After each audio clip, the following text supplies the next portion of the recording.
D-9, modification to section 219, restrictive covenants registration as a land title office document number CA 9074075 to allow for development permit application number DP 100832. Ms. Wasnick, would you please introduce the report at agenda item D9? Thank you, Your Worship. Your Worship, the purpose of this report is to seek Council's approval to modify the Section 219 restrictive covenant registered on the title of the property located at 4500 Ospika Boulevard. Your Worship, the City entered into agreement to sell the subject parcel with the current owner in 2020 for fair market value of the property at that time and for the purpose of being developed into a 256-unit apartment intended for student housing. The sale of this property was finalized in June of 2021. As part of the sale, a Section 219 restrictive covenant was registered on the title of the property to ensure the property was developed with the proposed 256-unit apartment building intended for student housing. The applicant has changed the scope of the project and is now proposing a 118-unit apartment offering congregate housing intended for seniors. This proposed change of scope to the initial intended project for the subject parcel requires a modification to the existing Section 219 covenant. Administration supports the proposed modification to the existing covenant as the proposed 118-unit building is consistent with the future land use and growth policies of the official community plan, as well as the existing zoning of the property. Your Worship, enclosed with the report package is a development permit number DP 100832, which would replace the existing drawing package for the 256-unit project should Council support the proposed covenant modification. I'm happy to answer any questions you may have. Councillor Sampson. Thanks very much, Your Worship, and thanks, Ms. Wasnick, for this. A couple questions. When staff puts forward a recommendation such as this, can you give some more context on the reasoning behind that? It's not necessarily meaning that staff is saying, yes, we endorse this. It's meeting the principles of which the city has our framework. Can you provide more context on that?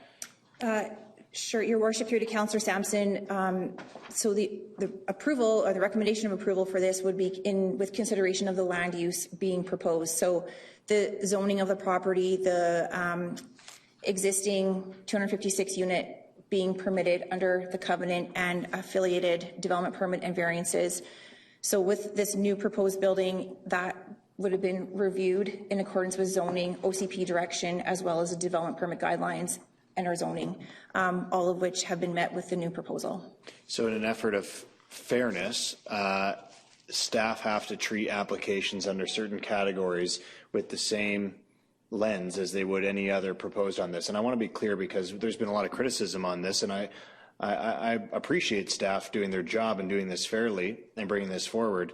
It's our decision to decide whether this moves forward or not, but it's staff. I just want to be clear that staff's bringing this forward because this is the framework in which any applicant would have to go through, and you have to follow the same framework for everybody to create procedural fairness. Is that correct? That's correct, Your Worship. As I said in the intro, this covenant was put on title at the time of the land sale to ensure what was being proposed to be built was in fact going to be built. So it was an extra step that administration is able to take to ensure when we sell our land, what's being proposed is constructed. Great, thanks very much. So Latitude would be talking about the sale of the land originally, which was for fair market value. Is that correct? At the time, the market value of the property is what the property was sold for? That's correct, Your Worship. And is it fair to assess that the value of the property could be increased for a number of reasons, including the fact that it was sold and has attached a development to it so that BC Assessment may evaluate the property at a higher rate because there's now a development that's locked in, air quotes, on that property? Correct. Also, the zoning has since occurred. Again, public process, a rezoning of that site occurred, which changed that zone to allow for further use in what it was previously intended for. Great. So those things would increase the value of the property. That's correct, Your Worship. Thanks very much. I just want to be clear on that because I think that this has gone through a public process. This has been public along the entire way, and I think staff has acted fairly for this applicant, is bringing this forward in a process that they would for any other applicant, and they're doing their job. It's our job now to approve or deny this, and I'm going to come out and just say flat out, I'm not in favor of this. I don't support change in the terms of this sale of this contract and the covenant that was on this sale for this project. We sold the lands for a specific purpose. We made a deal with the developer that this was what was going to be built there, and that's what I expect to be built there. So I will not support this at all. But I do want to be clear on the process. This is going through a fair process, and staff has done their due diligence bringing this forward, and I appreciate their work. And I appreciate that this is being treated like any other application, and I will not be supporting it. So I will move that the recommendation be denied. Second. Thanks. Second. Second. Second, Councillor Frizzell. Thank you. Just on that, Your Worship, with the motion that's on the floor to deny the modification, that would also remove the last section of the recommendation on screen and authorizes the Director of Planning and Development to execute the modification agreement. That would come away. Great. I think it's just disprove instead of proof, right? As Ms. Connolly said, moved. Councillor Frizzell. And I'll get into your queue, Your Worship. Yeah. Thank you. Thank you. Thank you, Mayor Hugh, and thank you to Councillor Sampson for setting context. We are open for business in this city. We do want to work with developers. We've spent a lot of time considering what the housing needs are in this community, and the housing needs assessment that we've looked at shows clearly what we need. We've got an agreement, and I want to stick with the original agreement, and I'm not interested in changing this covenant. Thank you. Thank you. Councillor Bennett. Thank you very much, Your Worship. Just, I guess, an initial question through to administration. Has there been any indication with this type of move from a student housing complex to a seniors housing complex in terms of, I guess, the target demographic of seniors that they're looking for in terms of, I know it might be too early to look at, if it's low income or high income or, but I'm just wondering if the proponent had given any indication when they put in a proposal to modify. Your Worship, through to Councillor Bennett, I don't have that information with me. No, not I recognize that could be outside of this process as well. I mean, Your Worship, I'm going to be speaking in favor of the recommendation to deny. That was a weird statement. I've spent a lot of time going through the City of Prince George's 2021 housing study, looking at what, hearing from the feedback that seniors provided in terms of what kind of amenities that that seniors would be looking for in additional housing. And I think it's fair to say that there is definitely a need for increased seniors housing. But when looking at the checklist of what kind of housing the seniors are looking for, and especially the clause around, close to amenities, close to medical services. This location just does not meet the needs in terms of what is going to be an ideal for a seniors complex. Saying that, I think there's also a bigger need. The study identified, over the need for over 2,500 additional rentals, not just for students, but for particularly those who make under $29,000 a year. There's also needs for additional rentals for those who make under $65,000 a year. And I feel that the proposed change to the covenant to shift to senior housing just does not align with what we are hearing the needs of the community are through the most recent housing study. Thank you. Councillor Ramsey. Thanks, Your Worship. I appreciate Councillor Sampson bringing up the fair market value, as Ms. Wozniak mentioned in her opening remarks. For me, a covenant is an agreement. We came to an agreement with the developer. The first time we looked at this, I am in no way willing to, I am not going to support changing the agreement that was in place, that was mutually agreed upon. We are desperate for student housing in our community. The housing needs assessment was very clear. We need 5,000 rental units of housing by 2030. 5,000. 30% of that needs to be 0 or 1 bedroom. And this fills that quota slightly. That's about 17% of the 1,500 units we need. So I was very clear on this when this first came to council, advocating for student housing in this area, which is University Heights. So I just cannot support the previous motion that was amended. So I will support Councillor Sampson's motion to deny the modification to the Section 219 covenant. And I look forward to seeing what transpires from that. So thank you. Thank you. Councillor Poyle. Along with Councillor Ramsey's comments, I agree wholeheartedly. This was a specific deal at a specific location to fill a specific need, and they can't change the deal. We're committed to it, and we have to move forward with that covenant in place that was there, and that's how the property should be developed. In my opinion, it's quite clear. It was for that location, it made sense to have a student development. But to me, to change it now when we had a deal and where it is, to me, doesn't work for a seniors residence. So I will support the motion to deny. Thank you. Councillor Scott. Thank you, Worship. I'll get in the queue, Your Worship. I too am supportive of the motion on the floor. I don't believe even if we went ahead with seniors housing in this location that we would address the critical gap in our city, which is Alzheimer's and dementia care. That's not even an element in this suggestion. So I am well satisfied that we deny this amendment. Thank you. Councillor Skeekin. Well, thank you, Worship. I'm just confused on a couple things.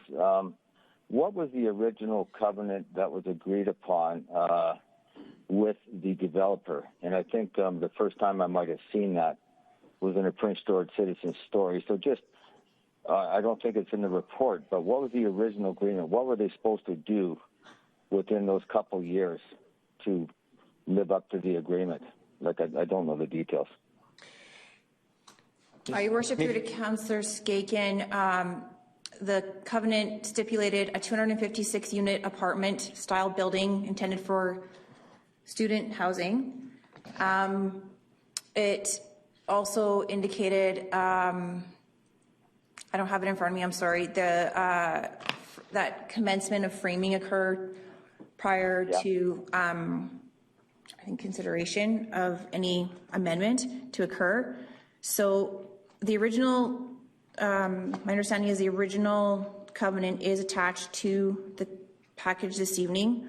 I'm not sure if you have access to that or not, but it's attachment number 5. Okay, yeah, I see the framing and everything. So, and that 2 years has expired before without any framing going up, correct? Your Worship, so attachment number 6 in the council package indicates an amendment to that covenant, which removed the framing requirement and reduced it to commencement of foundation being poured.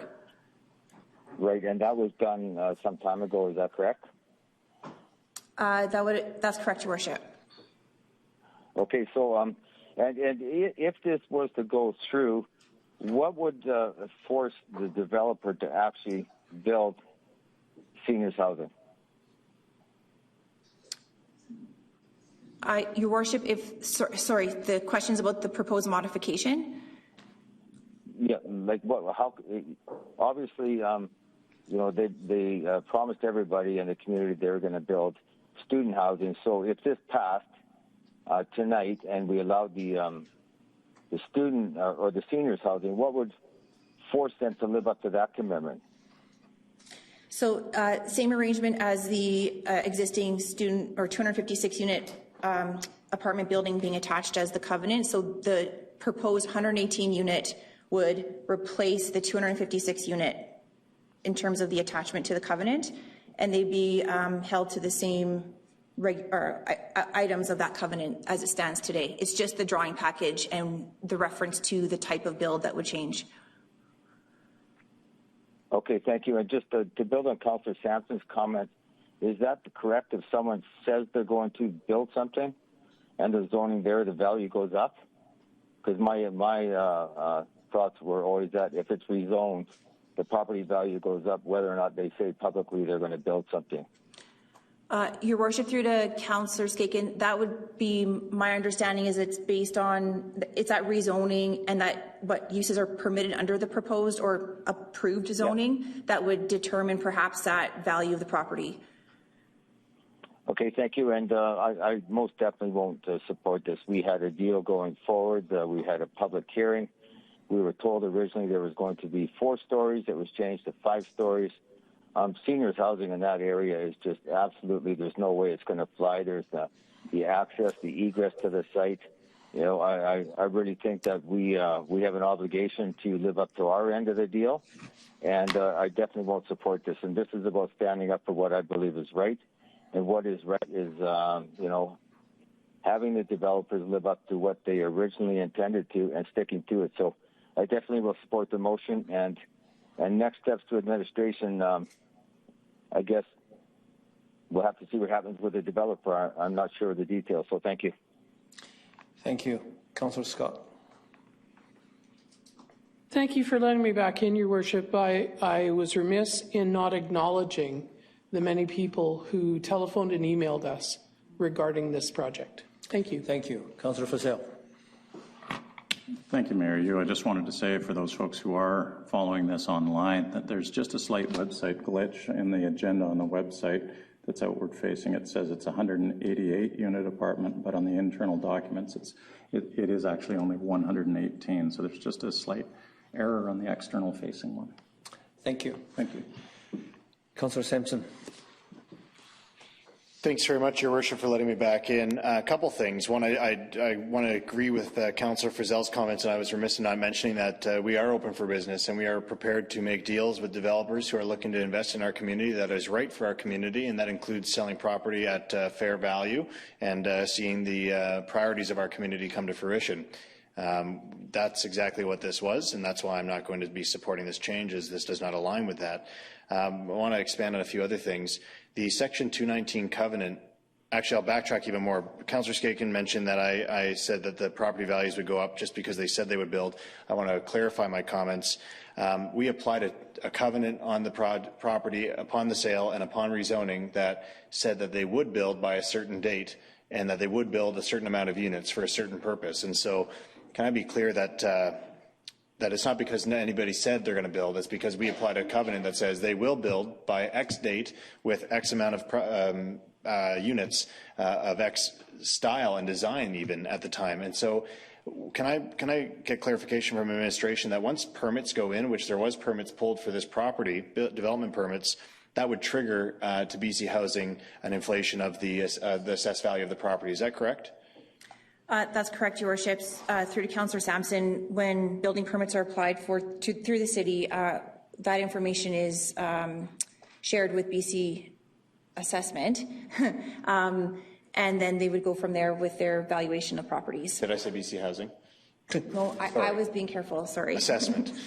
I appreciate that. So to be clear, this was triggered because the covenant that was placed on the property, they pulled the permits, it triggered BC Assessment to know there is development happening here and this is exactly what it's going to look like. It's been rezoned and this is the approximate valuation we're putting, or the valuation we're putting on that property at this time, and then it's increased over time, inflation, whatever other measures go into that.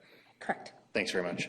I also want to be clear that council put a motion, it was a motion of council that applied the Section 219 covenant. Is that correct? Council applied that covenant? Your Worship, that was a step that administration actually took. Again, with our land sale agreements, that's very typical that under the delegation authority bylaw, the Director of Planning and Development does have the ability to enter into agreements or whatever tool might be necessary to see through negotiations or land sales, for example, that they are met to what is being proposed. So council never saw the covenant, the Section 219 covenant come to us That's correct. at any point? Not till probably in full this evening. Okay, great. Thanks very much. I do have one question for the administration. The building permit was pulled 2022. So normally the process, we have 2 years after the building permit is pulled to complete the project, but we sometimes give some leeway, here and there. So it's obvious this project based on this timeline is not going to get done under this building permit. What is the process after that? Your Worship, the building permit you were referencing was applied for and canceled because it related to the 256-unit apartment building, and that was issued for a foundation-only permit. So upon cancellation was when this new proposal for the 118-unit was provided to the city for consideration.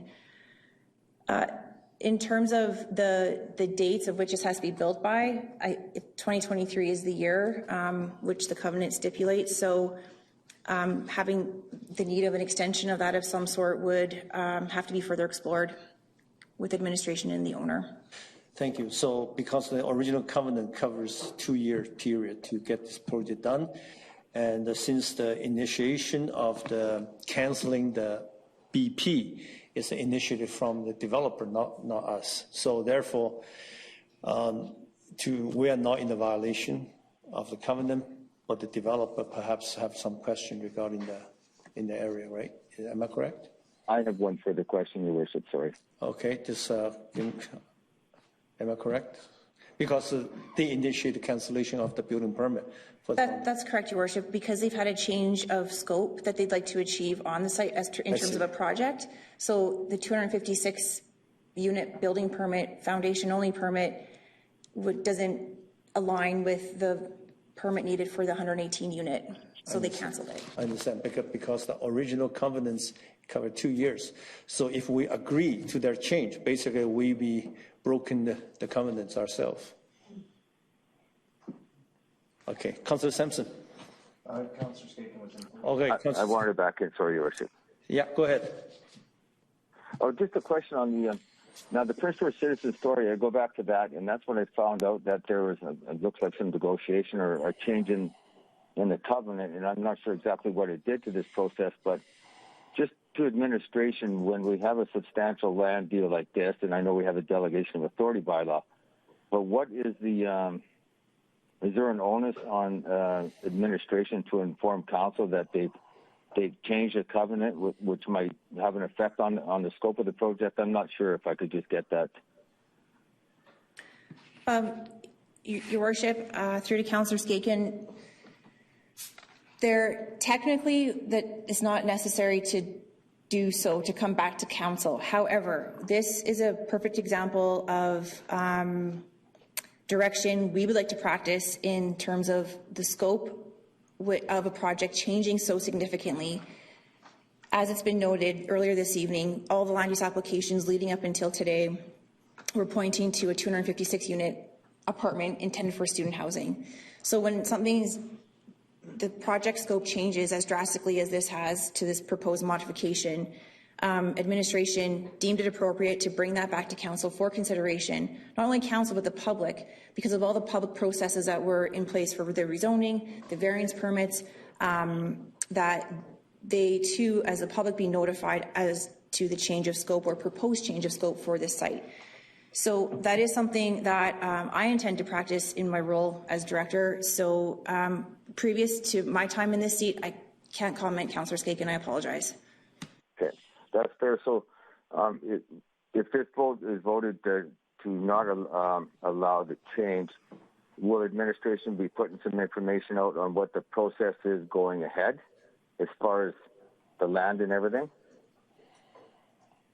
Your Worship, to Councillor Skaken, that would be certainly an action that I would have to take away and look further into and then provide feedback back to Council. That's correct. Thank you. Okay, thank you. And hopefully we can keep the public in the loop as much as us. Thank you.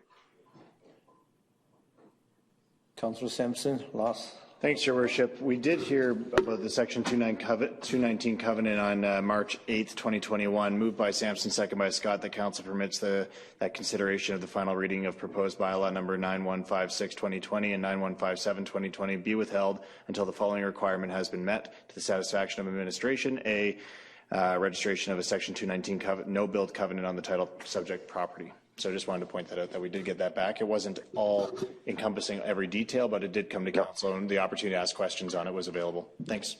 Well, I have to chime into Councillor Sampson's comments, okay? If I may, Your Worship. Okay.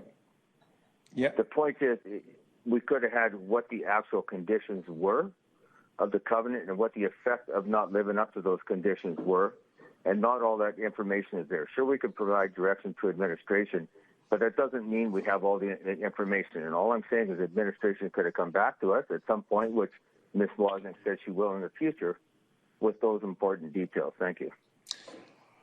Thank you. I think you want one more time. Mr. Ramsey. Thanks, Councillor Ramsey, but thanks, Your Worship. Just through to Ms. Wozniak, I don't think we can change anything that's happened in the past, but moving forward, perhaps we could just have a little bit more information. In the 4 and a bit years I've been on council, we haven't had any issues with any 219 covenants. We've registered quite a few. So perhaps just to negate this issue happening in the future, a little bit more details coming to council would be appreciated. No further questions on Councillor Sampson's motion to deny this recommendation. All in favor of the motion? Oppose? Carry unanimously. In favor on the phone. Thank you. So the motion is to deny the recommendation. Thank you. Let's move to the next item.